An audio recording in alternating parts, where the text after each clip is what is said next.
Рассказывает врач из Турции, онколог доктор Халух Нурбаки, историю одного из своих пациентов. Хочется поделиться с вами одним случаем, который произошел в 1976 году. Я был главным врачом в одной из онкологических поликлиник. В это время к нам поступила одна молодая девушка по имени Серап. Серап страдала раком легких и для лечения хотела поехать за границу. Несмотря на то, что она так сильно этого хотела, ее некоторые возможности не давали ей уехать. Я договорился взять ее лично под свой контроль и самому заняться ее лечением. И спустя короткое время увидел хорошие результаты лечения. Через 4 года Серап потребовалось по каким-то причинам уехать в город Измир.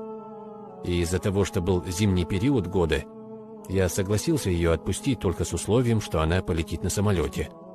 Но, к сожалению, из-за того, что она не нашла билеты на самолет, втайне от меня поехала на автобусе, который по дороге в Измир попал в легкую аварию, из-за чего около 6 часов опоздал с прибытием. После этого у Серап ухудшилось здоровье еще больше. Болезнь распространилась на все бронхи, легкие и на кости, вследствие чего она уже не могла ходить и дышать нормально. Она начала дышать через кислородную маску, ей стало очень трудно разговаривать, потому что как только она отодвигала кислородную маску, то ей сразу становилось хуже. Когда я пришел к ней домой, она с большим трудом сказала мне: «Доктор, я на вас сильно обижена».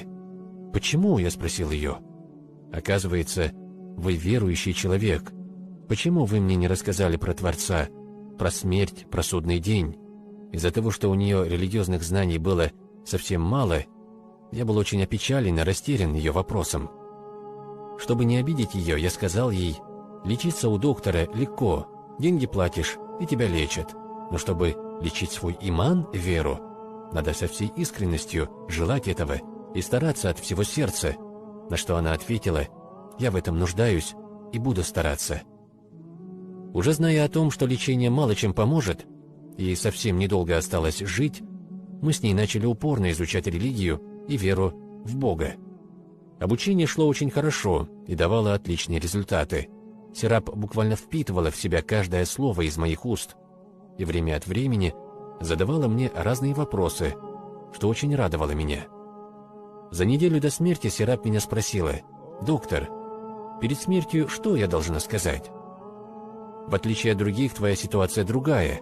Сказать целиком шахаду, свидетельство, для тебя будет очень тяжело, поэтому тебе хватит сказать «Мухаммад, саллаллаху алейхи вассалям». Даже в таком тяжелом состоянии она улыбнулась и сказала: «Хорошо». Из-за того, что она очень тяжело переносила болезнь, ей очень часто делали уколы морфия, чтобы она засыпала. Спустя пару дней мне по работе пришлось уехать в другой город. При возвращении домой мне позвонила мама Серап и сказала, что Серап уже который день не принимает морфий. Всю ночь болеет, мучается, но не подпускает нас близко, чтобы мы сделали ей укол. Я сразу же поехал к ним домой и спросил у нее, почему она не разрешает делать себе уколы. Полученным ответом я был поражен. А вдруг после укола смерть придет ко мне во сне, и я не смогу сказать «Мухаммад»? У нее был очень сильный иман. После всего этого я уже не знал, сколько примерно ей осталось жить. На следующий день я уговорил ее, сказав: «Не бойся, можешь делать уколы». И она, тяжко посмотрев на меня, задала мне свой последний вопрос: «Доктор, а в каком облике ко мне явится ангел смерти?» На что я ей ответил: «Доченька, это же ангел. Конечно же, он придет к тебе в виде красивого принца». На следующий день мне сообщили, что Серап стало еще хуже. Я сразу же поехал к ним, но, к сожалению, к моему приезду она уже покинула этот мир. Семья Серап была очень растеряна и поражена.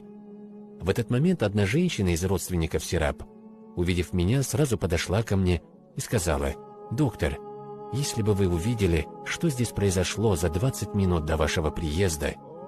За час до смерти Серап, будучи в таком тяжелом состоянии, встала с кровати, отбросила кислородную маску и пошла сама, сделала омовение, совершила 2-ракатный намаз, после чего легла обратно и перед тем, как произнести шахаду свидетельства, посмотрев на всех нас, сказала: «Скажите доктору, что ангел смерти намного красивее, чем он говорил.